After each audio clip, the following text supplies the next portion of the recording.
some stories hide in plain sight. They wait quietly just beneath the surface, and when uncovered, they change everything we thought we knew. By the way, this channel posts one insight like this every day, so if this breakdown helps you, consider subscribing. Budgeting is often hailed as the ultimate solution for financial health, but it's not the whole story. Because budgeting at its core is about constraint, about saying no to some things so you can say yes to others. But what if the real challenge isn't just how much you spend, but why you spend? What if understanding the deeper emotional currents behind our financial decisions holds the key to lasting change? Take, for example, the story of Sarah, a single mother working 2 jobs. On paper, her budget looked solid. She tracked every dollar, clipped coupons, avoided unnecessary expenses. Yet at the end of every month, she found herself dipping into credit cards.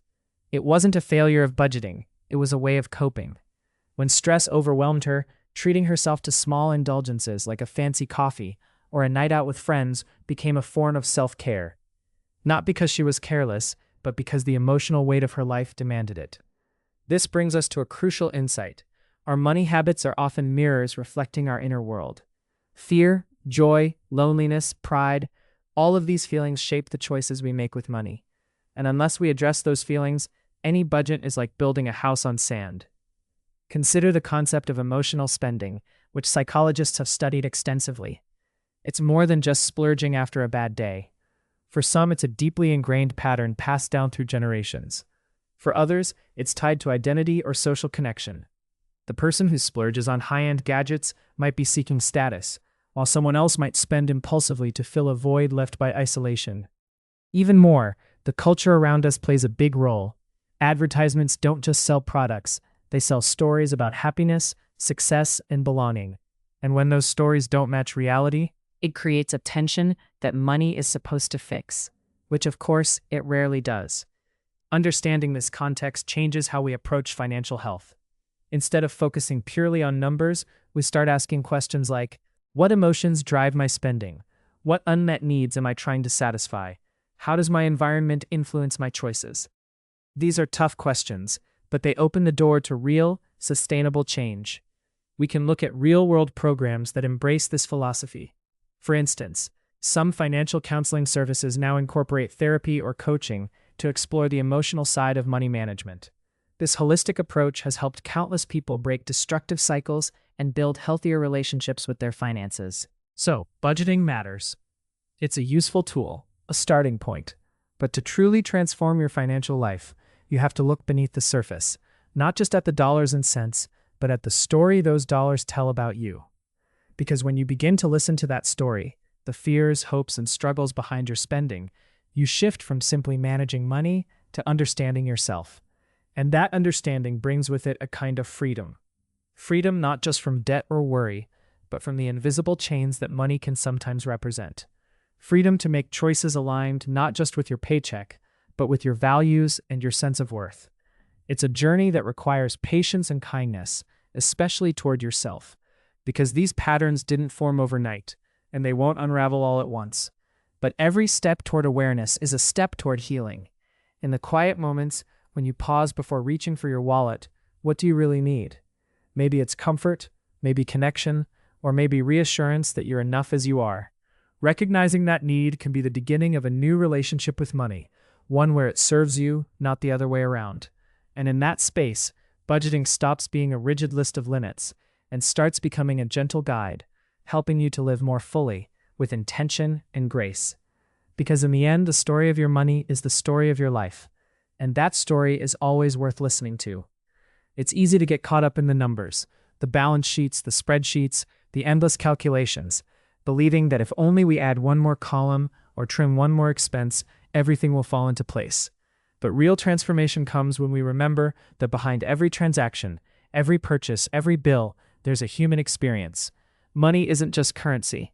It's a language spoken not only in dollars and cents, but in emotions and memories.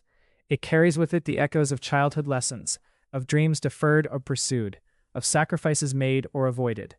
When we learn to read that language with kindness, without judgment, we begin to see the patterns, not as mistakes, but as messages. And that perspective is powerful. It shifts the conversation from fault to understanding. It invites curiosity rather than shame. It opens the door for compassion, both for ourselves and for others. Because financial struggles are rarely about numbers alone, they are intertwined with health, relationships, identity, and self-worth. Recognizing this complexity doesn't make the journey easier, but it makes it more real. And in that reality, there is hope. Hope that change is possible. Hope that new habits can be formed. Hope that the weight of past decisions doesn't have to define the future. So as you reflect on your own story, consider this. What if your money isn't the enemy? What if it's a messenger, a guide, coaxing you to understand yourself more deeply? In listening closely, you might find not only solutions, but also peace. And perhaps, through that peace, the freedom to live a life that feels truly rich, not just in wealth, but in meaning. That alone is a story worth telling. And in that telling, we find connection. Because stories have a way of weaving us together, reminding us that none of us are alone in our struggles or our hopes. Whether it's Sarah, or someone balancing the demands of family and work, or anyone wrestling with the invisible ties between money and emotion, these experiences echo across lives.